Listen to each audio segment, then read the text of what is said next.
which I think is a very good one.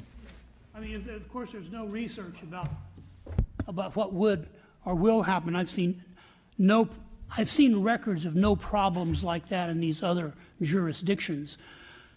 One of the things that I could remark on, though, is that there is a tendency to recoil at the thought of decriminalization because it will make it easier for the criminals. And the senator's question, I think, is one form of that, that concern. But of course, what decriminalization does is it brings sex work into the open. And the law enforcement knows where to go to investigate trafficking or to investigate underage participation. Now they've got to work to figure out where to go to find underage prostitution or trafficking. Now, if it's open and if the sex workers are decriminalized, there's no reason for them to hide. And if, for example, there's no reason for the brothel in Sydney, Australia to hide, it's not as difficult for law enforcement to keep tabs of that, to interview folks, to investigate them, and to find out whether or not there are underage folks. And I don't mean to be Pollyanna here. I mean, I don't know of any scenario that will guarantee that they're not, customers who believe that a 17-year-old is an 18-year-old. But I'm just suggesting that the fact that the environment in which that occurs is a decriminalized environment should help law enforcement, not hurt law enforcement. Yeah. Well, I would like to wait a second. Give some information about the New Zealand model. No, we're not going to have back and forth. We will have a chance for everyone to answer questions, and I'll start with the DA O'Malley and then work across. But I really do not want back and forth. The other thing is, whether or not decriminalization is a good idea, it's not going to be considered by this committee in the next year. What will be considered is how do we best prosecute and investigate and prosecute trafficking. And that's whether it's labor, whether it's sex, et cetera. That's what the emphasis is going to be on. We're concerned, Miguel Santiago has a bill that talks about, well, I'll let him talk about it when the question period comes. Senator Huff has a bill, and those are the ones we're specifically concerned about. So, and if we could go to our next panelist, Mr. Munkelt from California Association of Criminal Justice, for Criminal Justice. Thank you, Chairman Quirk. Stephen Munkelt, an attorney and a license to practice in California and a certified specialist in criminal law. I am a member of the California Attorneys for Criminal Justice Legislative Committee, and I think that's how I got invited here today, but I'm not speaking for CACJ.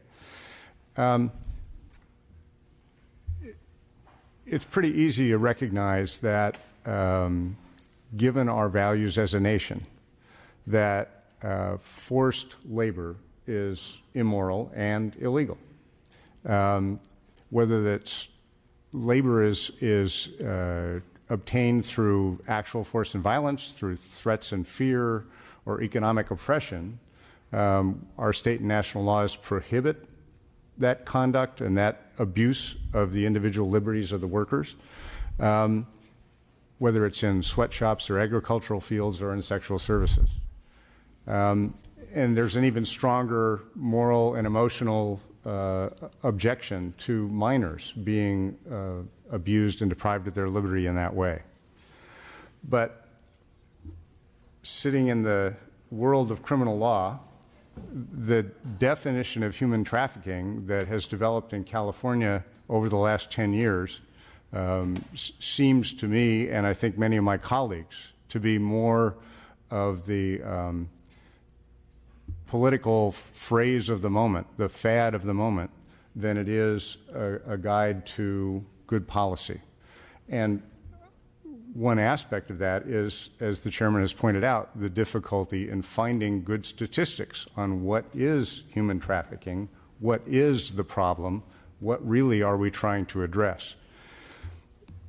The term modern slavery has been used almost interchangeably with human trafficking, and that gives a lot of the political force to this topic because it brings to mind immediately in the minds of Americans workers chained, slaves driven to the fields, large semi-trailers with people shipped from town to town to perform services at gunpoint or under great force or coercion.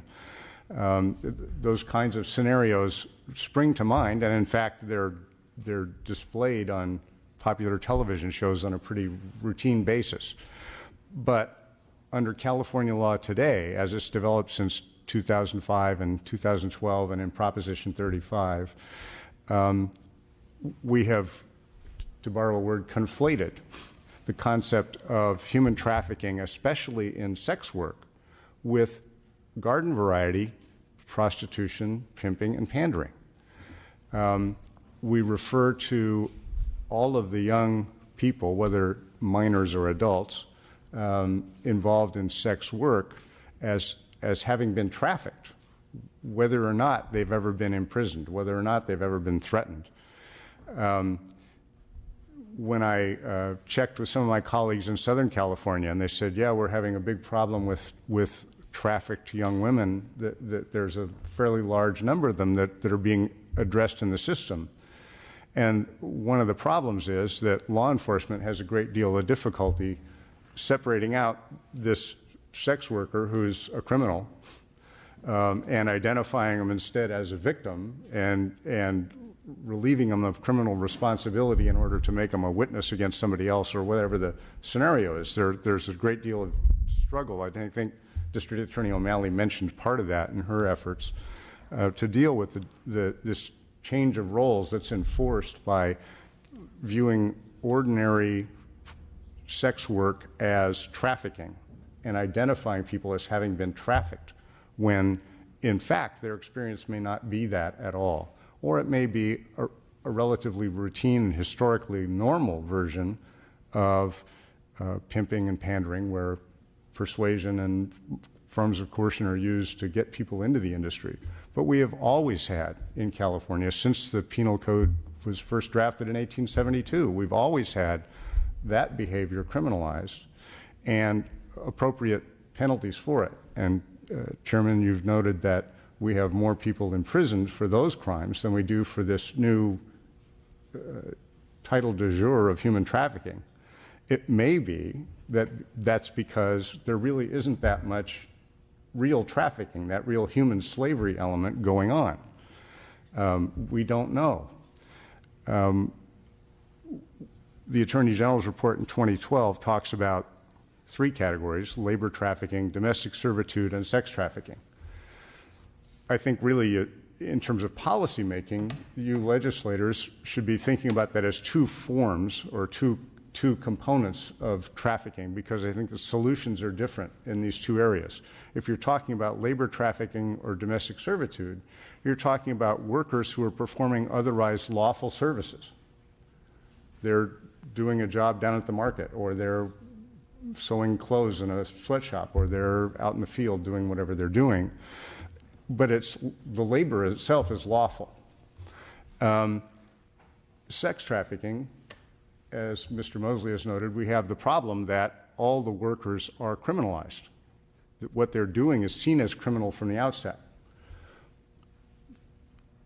You have completely different sets of tools that you can use in those two situations. With people performing lawful labor, you have wage and hour laws. You have OSHA.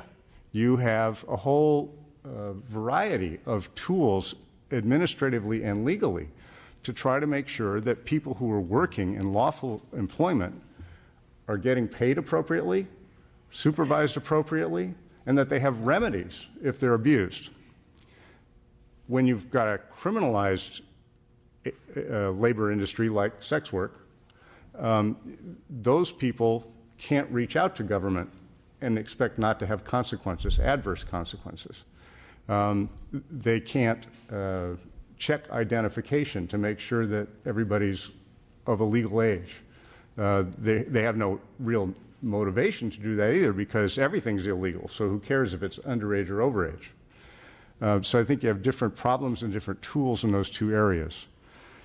The CACG Legislative Committee, when we see the bills that come through this committee and the legislature, and an example would be the ones this year that have that human trafficking tag on them, most often it's trying to expand even further from the notion of real human slavery and extreme situations down to the street level of just run-of-the-mill, everyday sex work, prostitution, pimping, and pandering.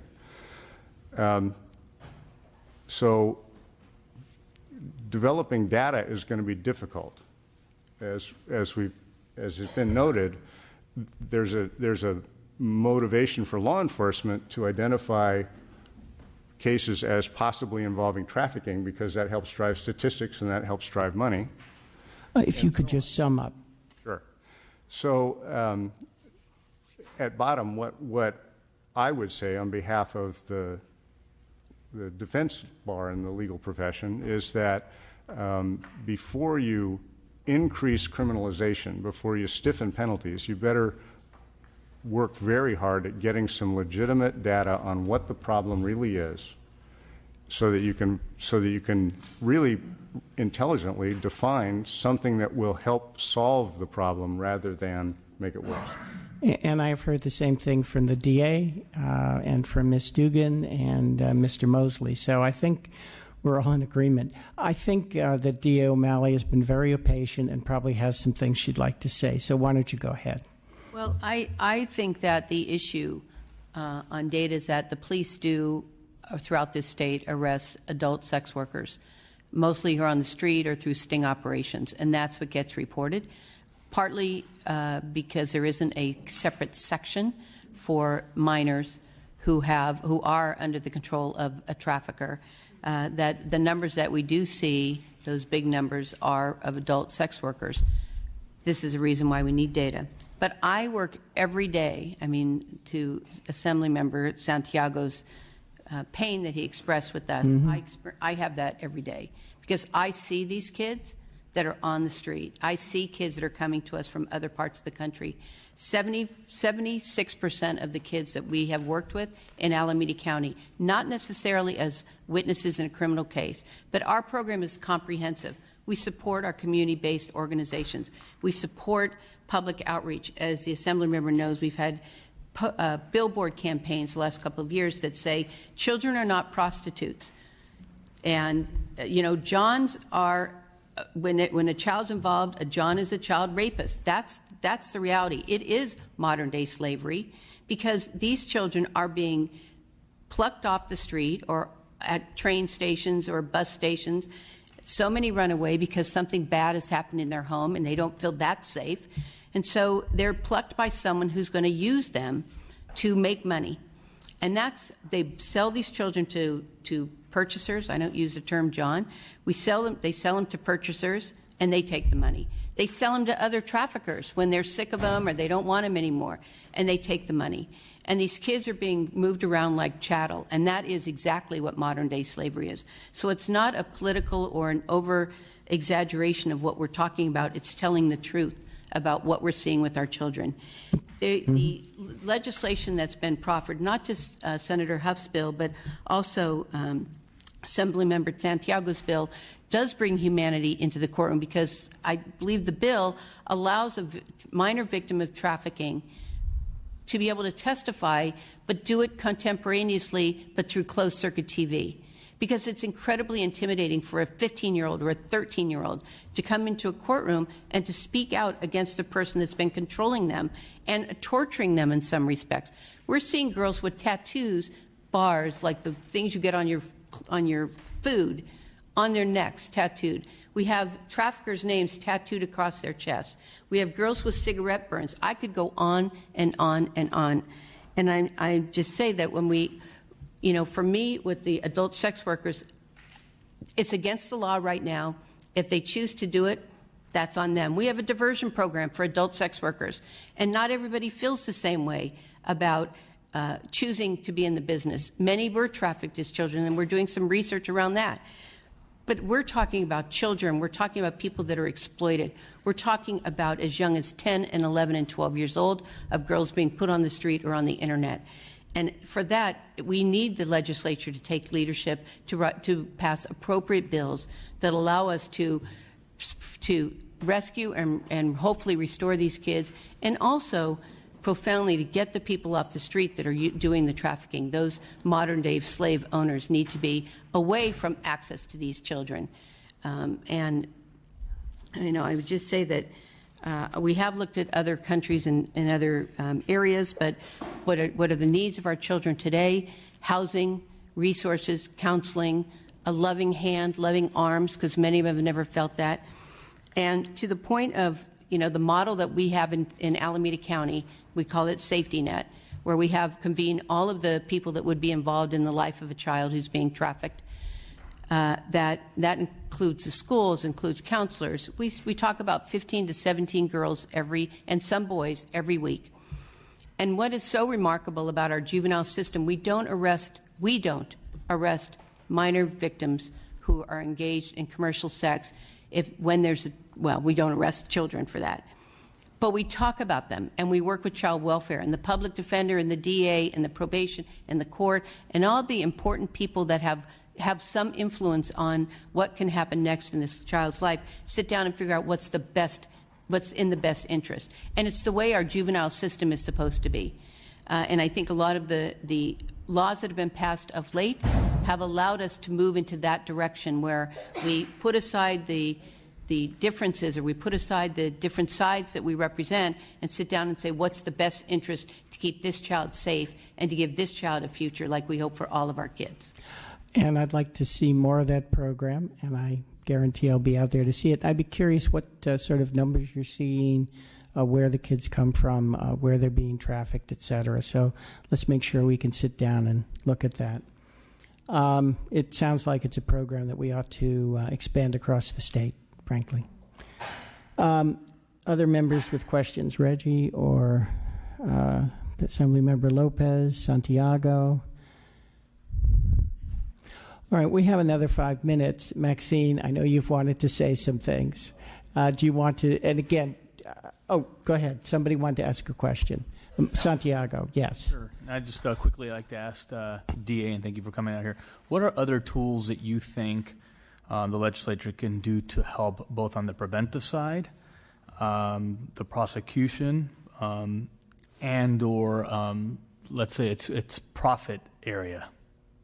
Well, the one thing that happened in this fiscal year that came from your legislature was to put $10 million into resources for trafficked youth, and that grant process is going on right now. And what we see is there's been a greater involvement of child welfare in child welfare to be able to figure out what we can do with a child who's been separated away from a trafficker. If children live out of state, oftentimes they're returned to that state. But what we are hoping for is that we build and have stronger housing and safe, stable housing for children to get back, to get separated and to get stable. Particularly, I think that there's been a policy issue around child welfare funding for communal housing, meaning the old group homes. And what we're trying now to do, we're working on it right now as a demonstration in Alameda County, is to build safe, stable housing that's linked to schools for kids so they can get back into school. And not necessarily in the school they came from, because that may be not safe for them. That may be triggers. So the resources are really critical right now. I think also that we have very minimal laws on the demand side, meaning the people that are actually driving up and down the street or going on the internet and looking specifically for children, not for adult sex workers. They're looking for children. Our laws are minimal. It's a slap on the wrist for that. And that's something that I'm hoping that as we move forward, that we'll look more closely on the people that are purchasing, looking for children to purchase for sex. Because as long as there's demand, there's going to be someone to fill it. And right now, a lot of it's being filled with our children. And there's been attempts to increase the penalties. I don't see around the state, and I look at around the state, particularly through our institute, which is research-based, to see who's imposing harsher penalties. I'm not sure that that's it. So we just need to have some good evidence-based discussions about what to do with those that are purchasing children for sex as well. So thank you. And Ms. Dugan. Thank you. You know, under the New Zealand model, where everybody is decriminalized from prostitution except for people who would attempt to purchase services from somebody under 18. You know, it's already illegal to, you know, rape is already illegal. You know, sexual assault is already illegal. And then what you have to look at as the Public Safety Committee is, you know, how are those crimes being, you know, solved? You know, I mean, I've been up here supporting legislation, you know, to make sure that all the rape kits get processed in a timely manner. And so when you look at allocations of resources of law enforcement who are arresting consensual adults for prostitution versus the efforts that should be going into solving violent crime, that's something that you want to be looking at. I think in terms of the other thing you want to scrutinize is that youth are being arrested for prostitution, that they are being arrested for prostitution. They are being held in juvenile halls. They are being trafficked into, you know, these religious-based services. And, you know, you have to look at where is the social safety net. To try to allocate resources in terms of prosecution when the social safety net has been stripped. I mean, you want to consider that as public policy. What's the best public policy? That's excellent. Thank you. This panel was great. I learned a lot. I think D.A. O'Malley in her program for Safe Harbor for Kids. I will also mention, and this came up before, is the U and the T visas. Perhaps D.A. O'Malley, you could say something about that and how important it is. Those are both critically important. What that does is it allows a victim of either domestic violence or violent crimes or human trafficking to be able to, who are here without documentation, to be able to stay here legally. And it's something that we do in my office through our Family Justice Center. It can help to remove the fear of stepping forward and speaking to the government or law enforcement. And it also opens the door to a lot of access to benefits through social services, benefits through child welfare, and a lot of protections that are put into place once those U and T visas are authorized. And we do the authorization. We send it, of course, to the federal government, and the immigration people make the final decision. But we have been very aggressive and very successful at seeking and getting these visas for undocumented people who are being victimized in terrible ways here. Yeah, and again, I think that's everyone on the panel, regardless of areas where they might disagree. I think this is something that you could all agree on. Assemblymember Santiago, did you have another question? Yeah, quick question to the DA. Has there been much look from your office at the financial enterprise of this business and what we've learned from it? Yes, you know, thank you for that question. So in my county, narcotics and gangs has been huge over the history of our county, but now we're seeing the gangs moving to human trafficking. And this is a quote from a wiretap where one gang member was telling another that this is how we're funding the war, through human trafficking and identity theft. That's how the money's being made. And so when we are able to work with kids that have been separated or rescued away from gangs, and it isn't just one person in a gang. If that gang member gets arrested for something and goes to jail, the gang takes over, someone else takes over. The fear that goes along with the threats that are attendant to those who are being trafficked is now even more exacerbated by the fear of gang going after their family or things like that. And so we're really seeing this gang enterprise realizing that this is a way they can make money, and it's not them who are on the street corners selling the drugs. It's someone behind who's got a child on the street or on the internet who's engaging in this. Well, thank you all again. I have learned a tremendous amount, and it will definitely influence legislation going forward. Thank you.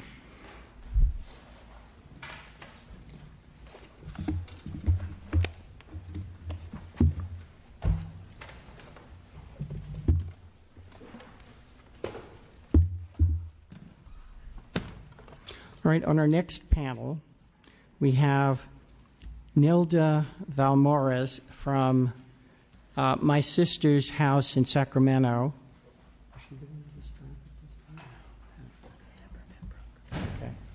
Okay. We have Stephanie Richard from the Coalition Against Slavery and Trafficking in Los Angeles. Alexandra Ludnick from RTI International in UC Berkeley. It's a research organization, and I'm hoping perhaps we can hear something about numbers. And Deborah Pembroke from the Coalition to End Human Trafficking in Monterey and Santa Cruz County. And Deborah has personal experience with this, which I would like her to talk about. So I would like to hear first from Alexandra Lutnick, RTA International and UC Berkeley, to give us a perspective on what we know and more likely what we don't know. Sure. So if you could go ahead, I'd love to hear what you have to say. Absolutely. It's a pleasure to be here, and it's nice through the past two panels to hear that there's quite a lot of areas of overlap and agreement about what needs to happen, and just the committee being interested in this gives me hope that we'll have improved legislation that better meets the needs of trafficked people.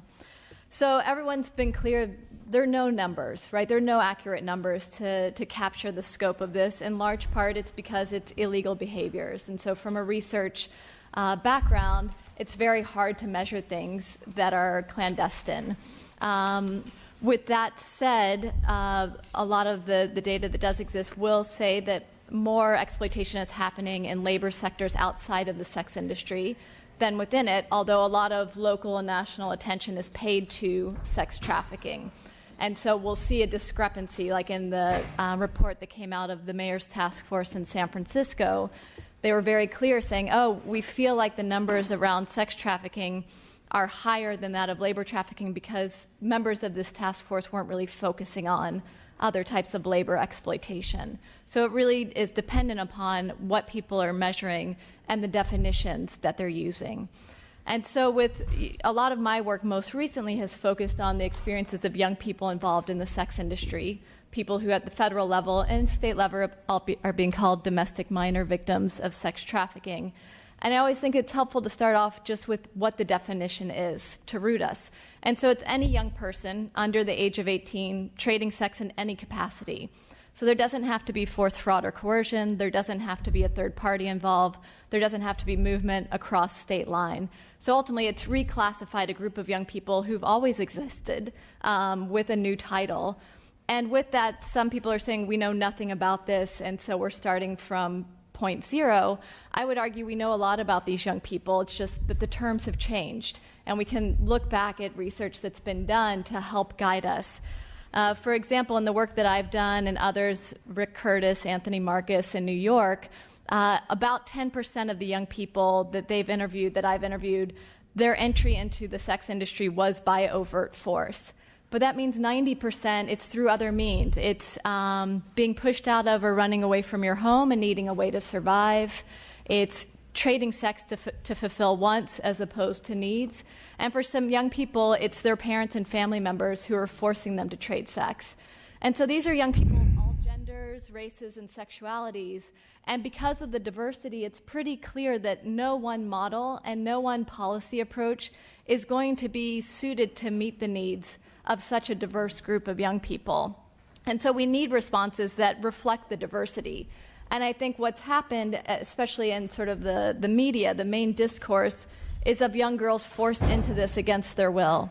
And that does happen, and there's lots of other ways that young people are involved in the sex industry. And so to only focus on the narrative that maybe pulls our heartstrings the most is a disservice to the large group of young people who are also involved in the sex industry who could benefit from support and resources. The challenge, of course, is that most of these young people are involved in multiple service sectors. So it's child welfare involvement, it's juvenile justice, it's social services, and providing services becomes a challenge because interagency collaborations are often disjointed and maybe characterized by tensions between organizations around turf, around resources. And so we see a sort of disjointed and fragmented coordination of care, where some agencies are reluctant or even unwilling to share information about young people they're working with, which can lead to service delays, duplication of services. And so to best meet the needs of these young people, we need improved interagency collaboration. So I appreciate committee's members' commitment to this and saying, oh, we can find the money to support it. But there needs to be oversight of how the money is used and accountability on agencies to make sure that we're reaching the outcomes that we want to see for this group of young people. Another complication of service provision is that here in California, nationwide, internationally, when we speak to young people who are involved in the sex industry, they report experiencing violence more often from law enforcement officials than from other individuals, be it clients in the sex industry, be it intimate partners, family members. And so they've reported that they've been physically and sexually assaulted by police officers. Sometimes this happens in exchange for not being arrested. Sometimes it happens in the course of an undercover sting operation. A case manager was sharing with me the experience of a young woman she was working with in Southern California who said, oh, you know, this guy picked me up in the car and we were driving for about 5 minutes and he let me fondle him the entire time. Then it ended up this was a police officer and I was arrested. And if I'm a minor and he's a police officer, isn't that not supposed to happen? And so just at that basic level, it's discouraging. And then if we think about the implications for service provision, if young people see that service providers are working closely with law enforcement, they become a little suspicious and a little weary of it and are slower to open up and to trust them because of either this personal lived experience of negative interactions or the larger sort of conversation within their communities of hearing, this is what's happened to my friends. It's also a challenge that their behaviors are still criminalized. So California, we don't have a minimum age requirement in our prostitution laws. And I was going to mention this a little bit later, but it works in well here. Looking at data from the Attorney General's website that reports prostitution-related arrests. Compared to 2006, when Assembly Bill 22 was enacted, our human trafficking law, statewide we've seen a decrease of 68% in the number of young people arrested for prostitution offenses, which is great. I would prefer that it be 100%. In San Francisco County, where I'm based, we've seen that. So in 2014, there were no reported arrests of young people for prostitution-related offenses. In Alameda County, there's only been a... Just to say that doesn't mean that there aren't children giving sex, but they're not arrested for it. They're instead treated as victims. Is that correct? True. Right. But the point that I'm trying to make is that if we consider these young people to be victims, they shouldn't be arrested for prostitution-related offenses. And so we're seeing a trend statewide that it's moving in that direction. San Francisco has accomplished that. Alameda County, there's only been a 5% decrease from 2006 to 2014 in the number of young people arrested. So in 2006, it was 22 young people. In 2014, it was 21. So there's rooms for improvement. In terms of how to best establish trust with young people, because I think service providers nationwide will say that's one of the hardest things, is oftentimes a greater sort of entry point and introduction to a program is with low threshold services. So being able to come in, get food, a place to hang out, some showers, and basically have it no strings attached, that young people are accessing it on their own terms. And we need to be cautious about eligibility requirements. So in research I did in California, Illinois, and New York, 3 organizations had received funding from the Office for Victims of Crimes to serve domestic minor victims of human trafficking. And what they realized is because to be eligible for the program, they had to be able to confirm that these young people had either been forced to sell sex or sold sex as a minor or forced into other labor sectors. It made it very difficult to get young people enrolled because it required self-disclosure. And a lot of these young people do not think of themselves as trafficked. They're not going to share that they're trading sex. They're not going to talk about other forced labor situations. And so we want to figure out ways to make programs as accessible as possible for young people.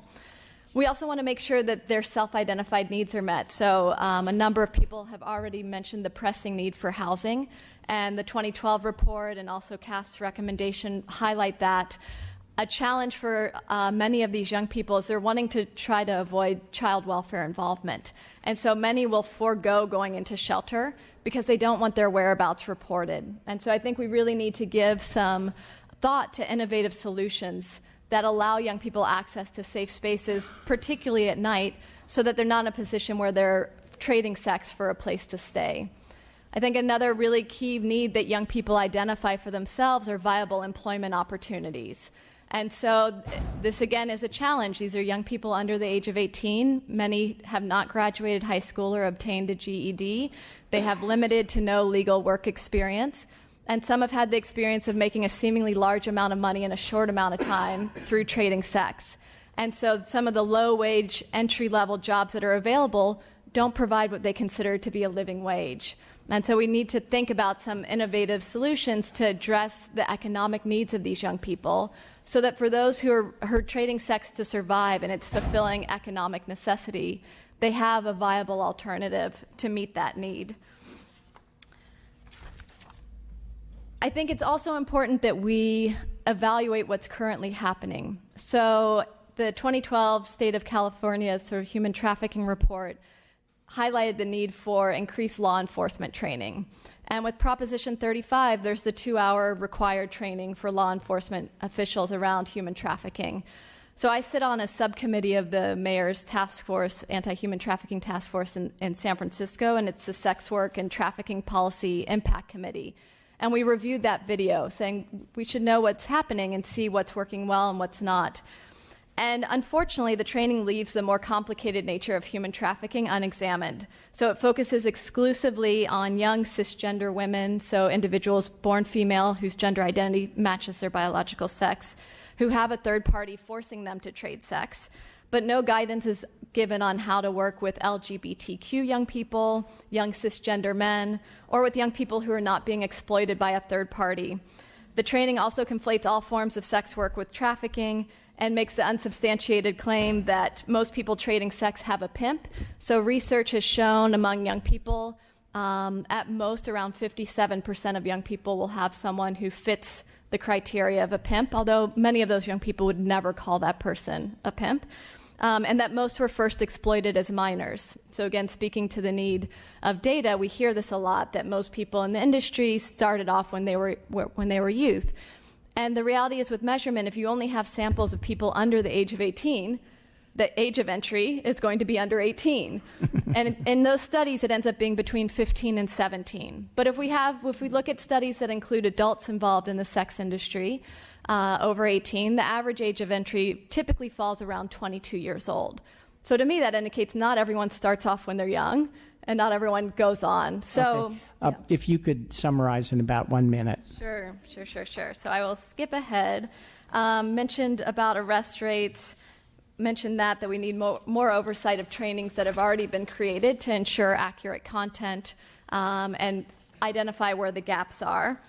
And I would say that, in the last minute, a more holistic and nuanced picture of young people who trade sex clearly demonstrates that campaigns focusing on ratcheting up penalties for third parties or clients will not in and of themselves solve this issue. And that most of our current laws and policies in some ways might be associated with increased vulnerability for young people because the structural factors associated with them becoming involved in the sex industry or with other exploited labor aren't being addressed. We're not looking at these root factors and instead are prioritizing the needs of the state and prosecution over the needs of people who are experiencing exploitation. And so this rational approach to deviance, if we just make the penalty severe enough, the issue will go away. It doesn't really work, right? It hasn't worked in the war on drugs. It's going to have limited validity here. And I recognize that it's much harder to tackle issues like poverty and homophobia and transphobia and racism, which are some of the structural factors associated with the vulnerabilities that lead to exploitive conditions. But if we really want to improve people's lives so that they don't find that they're in a situation where trading sex is their least worst or their best option, or that they're in a situation where they're forced into it against their will, we need to start taking on those bigger battles.